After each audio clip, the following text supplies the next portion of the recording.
Hello students.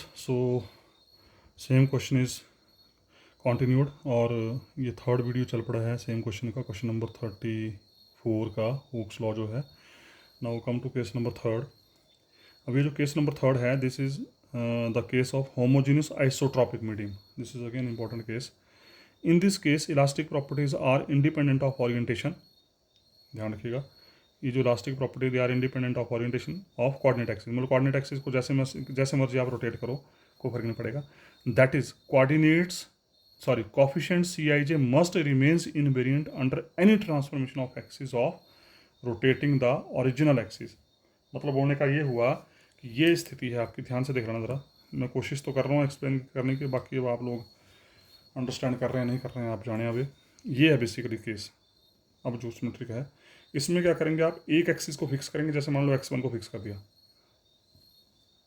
ये है स्थिति, ठीक है। x1 को फिक्स कर दिया, x1 को फिक्स कर दिया और बाकी दो को रोटेट कर दिया ऐसे करके। जब रोटेट करेंगे तो क्या होगा, ये ऐसी स्थिति आ जाएगी आपकी। मतलब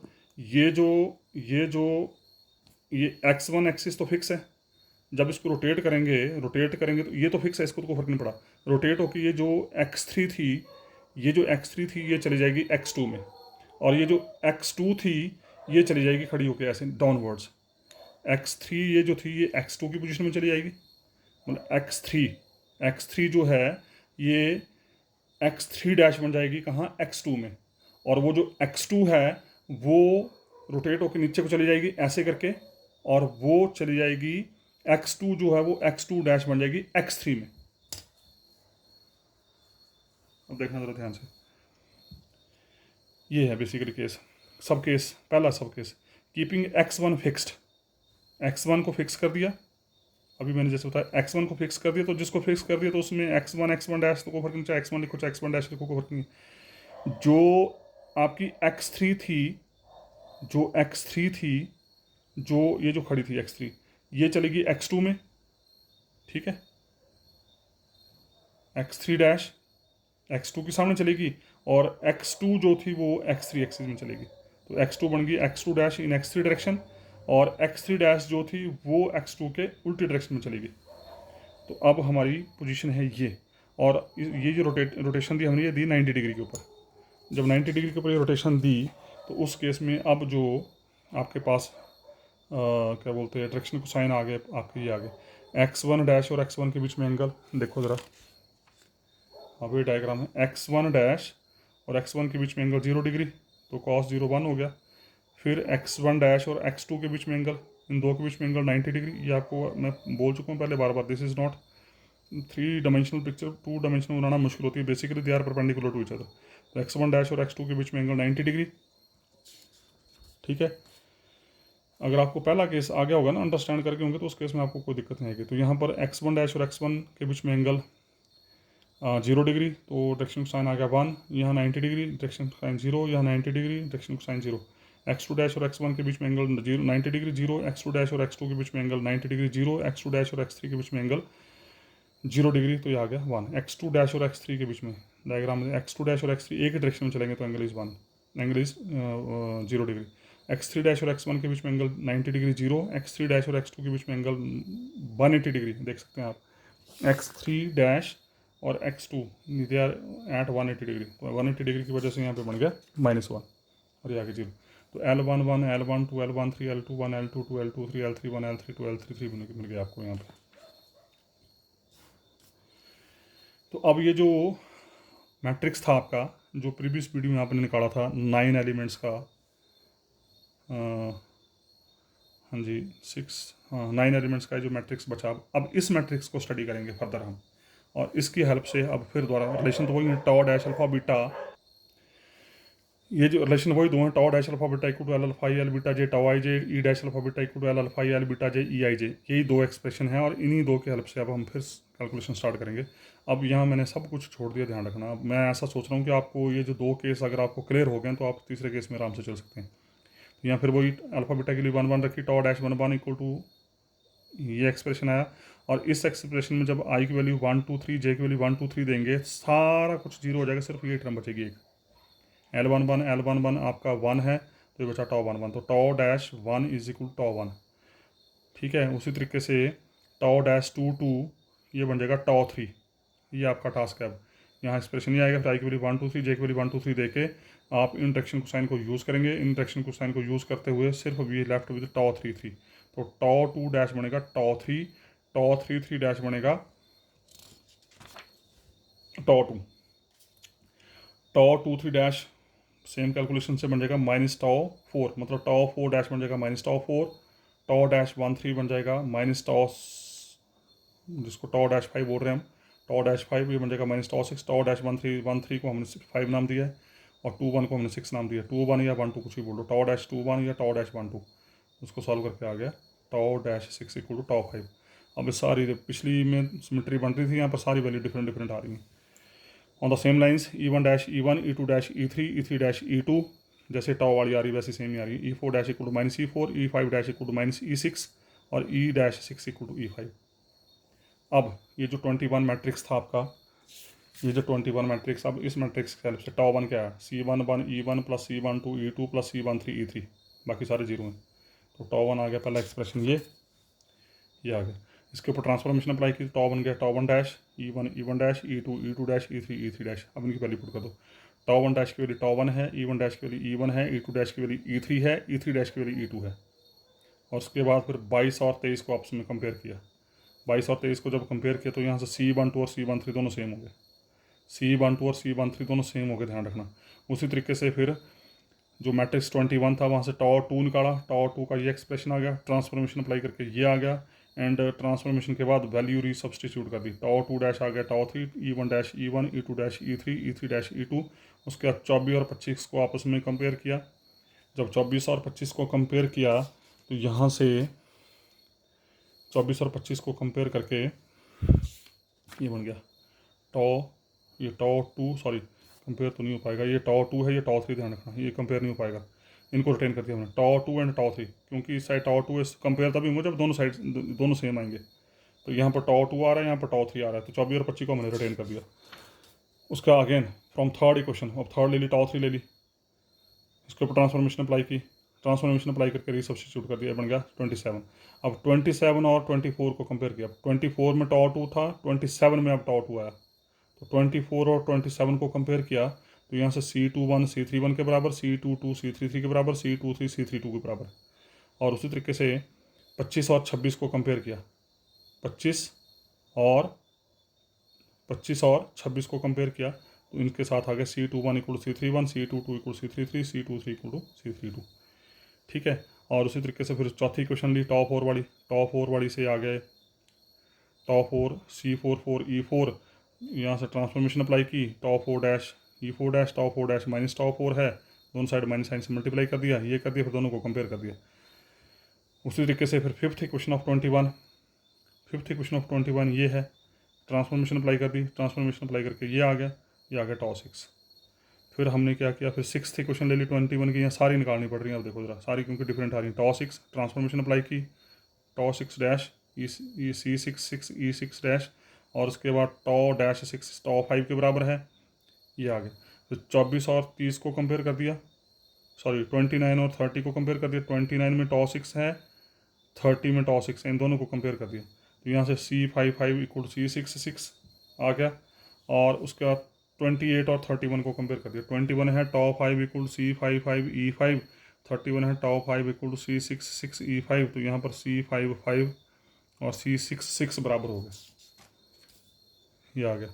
and on the same lines similarly bye rotating the axis through 90 degree, अब क्या किया, पहले हमने x1 एक्सिस को फिक्स किया था, अब x3 एक्सिस को फिक्स कर दिया। x3 एक्सिस को फिक्स करके ये आ जाएगा C11 equal to C22, C12 equal to C21, C23 equal to C13, C31 equal to C32, C55 equal to C4।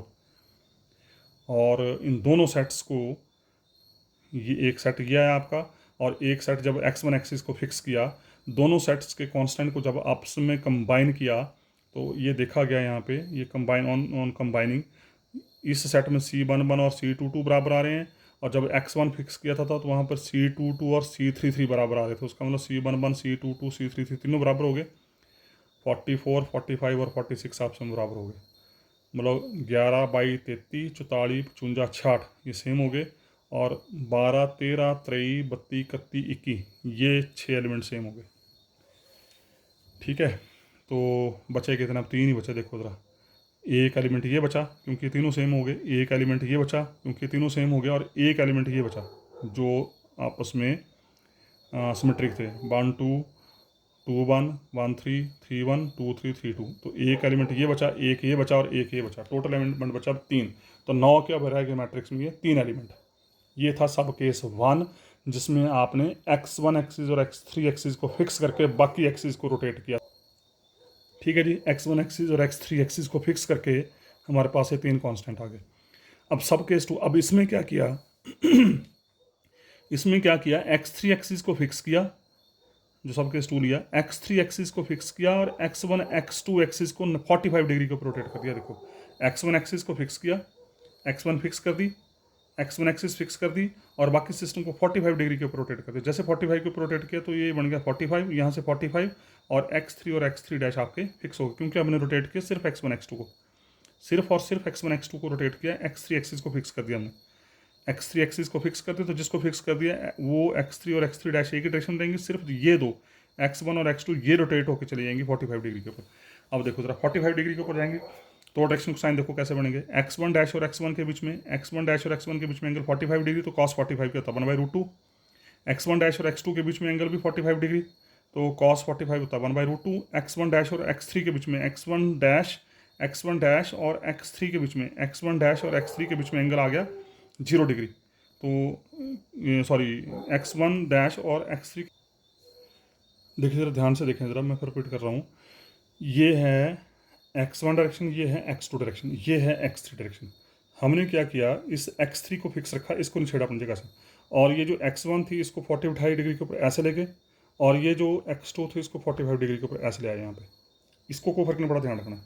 तो अब क्या हुआ, ये x1 डैश x3 के साथ एंगल 90 डिग्री बना रही है, x2 डैश भी x3 के साथ एंगल 90 डिग्री बना रही है। ठीक है, x1 भी इसके साथ एंगल 90 डिग्री बना रही है, और ये जो x2 थी ये भी इसके साथ एंगल 90 डिग्री बना रही है। ये क्लियर होगी बात? ये हमने सिर्फ इन दो एक्सिस को 45 के ऊपर चेंज किया, इसको कोई फर्क नहीं पड़ा है। इनको 45 के ऊपर रोटेट करके, पहले ये ऐसी थी 45 के रोटेट होकर ऐसी आ गई, ये पहले ऐसी थी 45 के ऊपर रोटेट होकर ऐसी चलेगी, लेकिन इनके आपस में एंगल के बीच में कोई फर्क नहीं पड़ा है। तो वही सेम चीज़ है, x1 डैश और x1 के बीच में एंगल 45 डिग्री, x1 डैश और x2 के बीच में अगेन एंगल 45 डिग्री, लेकिन x1 डैश और x1 डैश और x3 यहाँ पर आपको नजर आ रहा होगा वहाँ पर 180 degree, but it is not 180 degree. Basically ये जो लाइन है ये ऐसी है खड़ी, ये जो आपको लाइन नजर आ रही है x3, दिस इज ये, इट इज़ फिक्स्ड। तो इस लाइन के बीच में और इस लाइन के बीच में एंगल 90 डिग्री है, तो दैट्स वाई हियर इज 0। उसी तरीके से x2 डैश और x2 डैश और x1 ये एंगल बना आपका 90 + 45, 90 + 45, x1 और x2 डैश के बीच में एंगल बना 90 + 45, तो 90 cos 90 + 45 इज -1/√2। ठीक है, और x2 डैश और x2 के बीच में एंगल, x2 डैश और x2 के बीच में एंगल 45 डिग्री, तो ये आ गया cos of 45 is equal to 1/√2। और x2 डैश और x3 के बीच में एंगल, x2 डैश और x3 के बीच में angle, this is again 90 degree angle. ठीक है, तो 90 डिग्री हो गया 0। On the same lines x3 dash और x1 के बीच में एंगल 90 डिग्री, 0 हो गया। x3 डैश और x2 के बीच में एंगल 90 डिग्री, ये 0 हो गया। x3 डैश और x3 के बीच में एंगल 0 डिग्री, तो cos 0 बन आ गया यहाँ पे। बस ये टेबल बन गया आपका डायरेक्शन साइन का, 1/√2 1/√2 0 -1/√2 1/√2 0 0 0 1। अब इन डायरेक्शन को साइन की हेल्प से फिर वो रिलेशन लेके चले, टॉ डैश अल्फा बीटा ये आ गया। यहाँ से अब पहले टॉ डैश 1 2 सॉल्व किया, 1 1 के बजाय टॉ डैश 1 2 सॉल्व कर रहे हैं यहाँ पे, क्योंकि टॉ डैश 1 1 नहीं बन रहा होगा। प्रोसीजर सेम, अल्फा और बीटा की वैल्यू 1 2 फिक्स कर दी, फिर आई की वैल्यू 1 दी, फिर जे की वैल्यू 1 2 3 दे दी। पहले आई की वैल्यू 1 2 3 दी तो ये एलिमेंट बने, फिर जे की वैल्यू 1 2 3 दे दी, ये बने। अब L11 L21 L11 L22 L12 L21 L12 L22 ये निकालें आपने यहाँ पे, इनकी वैल्यूज़ रखो, और रखने के बाद सॉल्व इट, और सॉल्व करके ये बन गया हमारे पास टॉ डैश 1 2 आ गया हाफ टॉ 2 2 माइनस टॉ 1 1। ध्यान रखना, टॉ डैश 1 2 की वैल्यू आई हाफ टॉ 2 2 माइनस टॉ 1 1, और टॉ डैश 1 2 को हमने लिखा है 6 से नोटेशन, टॉ डैश 6 बन गया half tau 2 is tau 2 tau 1 1 is tau 1। Similarly जैसे ये निकाला हमने tau dash 6 on the same lines E two dash बनेगा आपका, sorry E one two dash E one two, ध्यान रखना है 1 और 2 वैल्यू दी ना, अल्फा की वैल्यू 1, बीटा की वैल्यू 2। पहले टाउ वाले में निकाल लिया 1 2, फिर ई में निकाला 1 2, ई 1 2 बना minus half E 1 1 plus half E 2 2 on the same analogy, ठीक है। और यहाँ से 2 क्रॉस मल्टीप्लाई करके इस साइड आ गया, 2e12 dash equal to E 2 minus E 1, और 2e12 को नाम दिया था हमने e6, तो डैश है तो डैश आ गया। 2e12 को 6 नाम दिया था, ध्यान रखना, 2e12 को e6 बोला था, तो e6 डैश आ गया e2 माइनस ई 1, कोई दिक्कत नहीं। Again from sub case first, जो पहला सब केस किया, we have from equation number 21, equation number 21 से be proved tau 6 equal to C6 E6 और C6 E5 C5 के बराबर है, C5 C4 के बराबर है, ये अभी बता चुके हैं सारी आप बातें। 1 1 2 2 3 3 बराबर हैं, 4 4 5 5 6 6 बराबर हैं, और 1 2 1 3 2 3 3 2 3 1 2 1, ये सारे बराबर हैं। ये अल्टीमेटली 9 जो थे 6 3 ही रह गए, ठीक है ना। तो C6 लिखो या C5 लिखो, C4 लिखो, एक ही बात है। तो हमने C4 यूज़ कर दिया और ट्रांसफॉर्मेशन अप्लाई की इसके ऊपर, टॉ 6 बन गया टॉ 6 डैश C4 E6 डैश।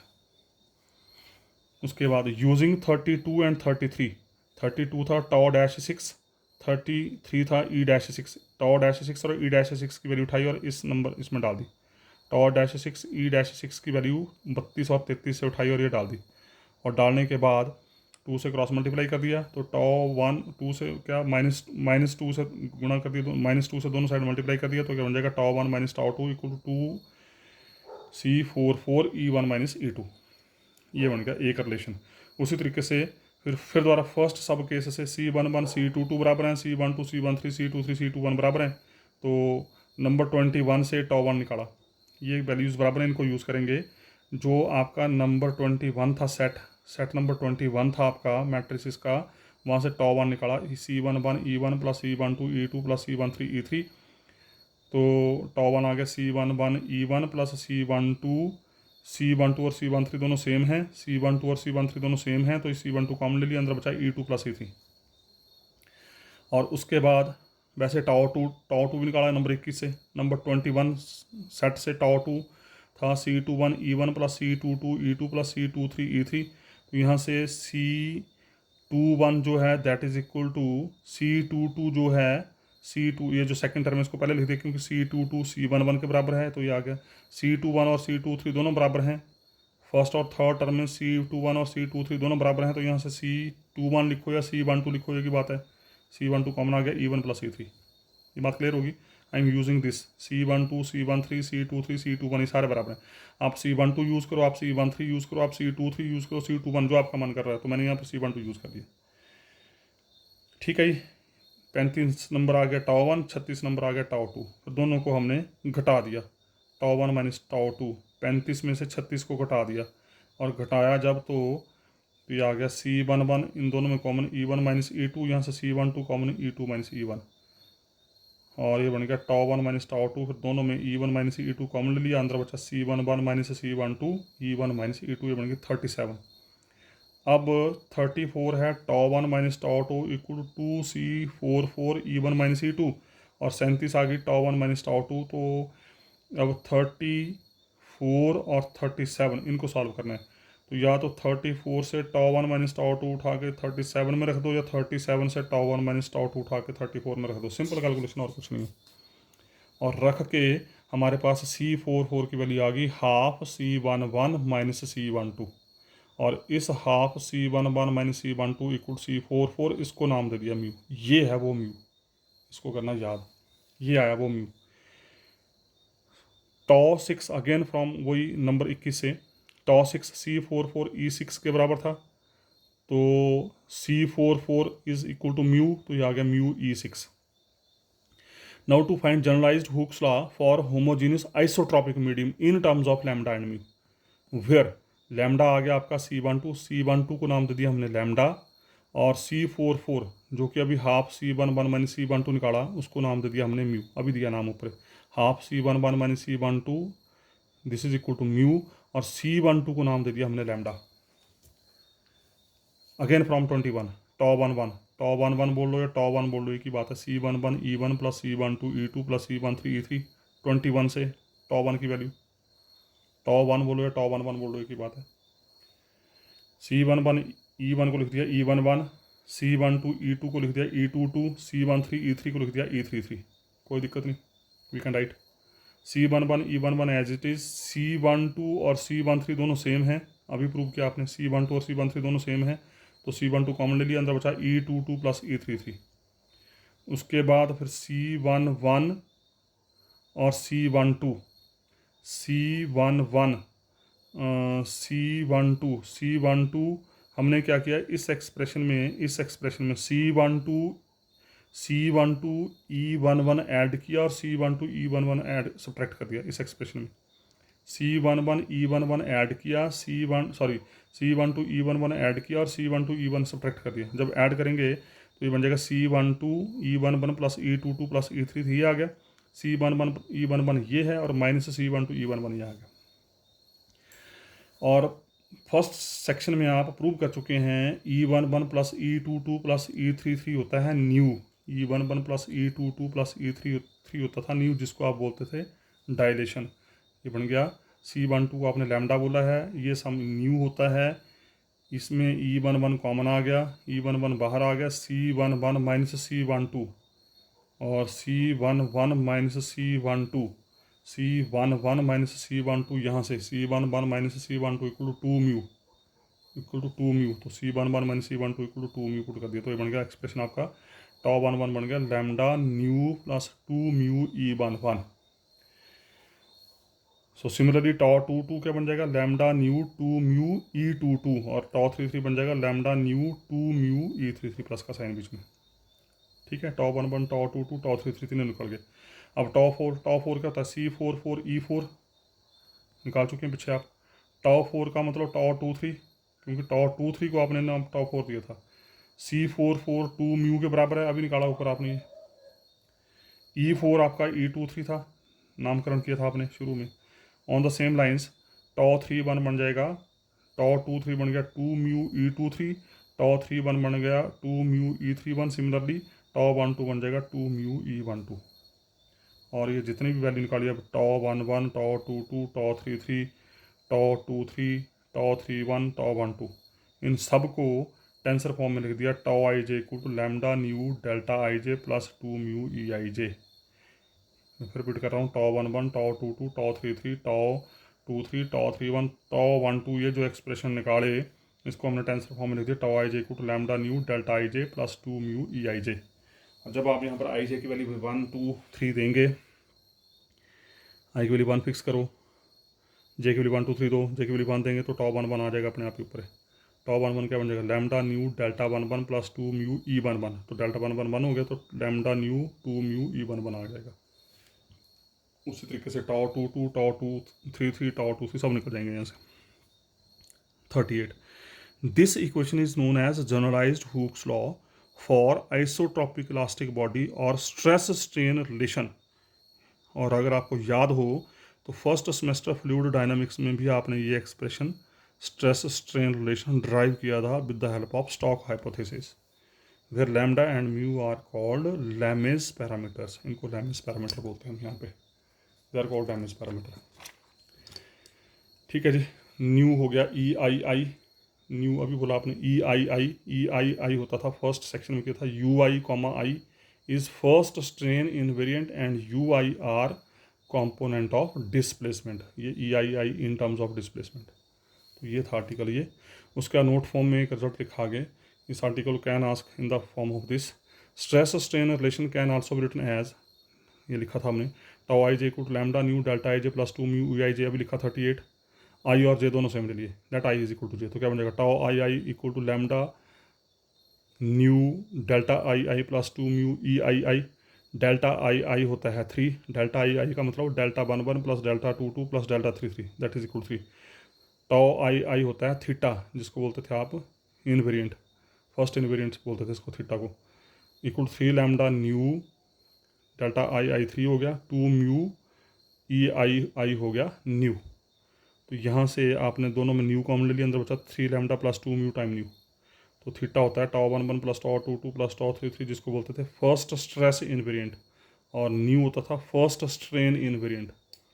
और यहाँ से थीटा से हमने क्या कि 3 कॉमन लिए, यहाँ से 3 कॉमन लेके बन गया lambda plus 2/3 mu into new, और लैम्डा प्लस माइनस 2/3 न्यू, इसको नाम दे दिया हमने के। लैम्डा प्लस 2/3 म्यू, इसको नाम दे दिया हमने K is equal to lambda plus 2/3 mu is known as bulk modulus और मॉडुलस ऑफ कंप्रेशन, इसको बल्क मॉडुलस बोलते हैं के को। Also, equation number 39 gives the relation between first stress invariant and first strain invariant. ये जो 39 है, this is the relation between first stress invariant and first strain invariant. Theta होता है फर्स्ट स्ट्रेस इनवेरिएंट, न्यू होता है first strain invariant. और इसी से ही यहाँ से 38 में, ये 38 जो था आपका एक्सप्रेशन जो था, इस 38 से ई आई जे की value we can find. E I J की वैल्यू क्या बन जाएगी, 1/2 mu tau I J minus lambda nu delta I J बटा 2 म्यू आएगा ना। तो यहाँ से आप इस न्यू की वैल्यू θ/3 के पुट कर दो, θ/3 के, और के की वैल्यू रख दो यहाँ पे। तो के की वैल्यू यहाँ से यहाँ रख के या इमीडिएट नंबर 40 एक्सप्रेशन बन जाएगा। मैं फिर पुट कर देता हूँ। यहाँ से पहले ई आई जे निकालो 39 से, 39 से ई आई जे आ जाएगा आपका, E I J equal to 1/2 mu, मतलब टाउ आई जे बटा 2 mu minus lambda nu delta I J बटा 2 म्यू। फिर यहाँ से न्यू की वैल्यू उठाओ, यहाँ से 39 से न्यू की वैल्यू रख दो θ/3 के, और उसके बाद के की वैल्यू रख दो, फिर ये एक्सप्रेशन बन जाएगा आपका। So this is all about your this Hooke's law. It is quite lengthy, और 3 वीडियो में जाके आर्टिकल कंप्लीट हुआ है। अब आपने इसको ढंग से स्टडी करना है, और ये 100% है कि इस आर्टिकल ने पेपर में आना है, और कौन सी फॉर्म पेपर में आनी है ये अब आपको देखनी है। So thank you very much.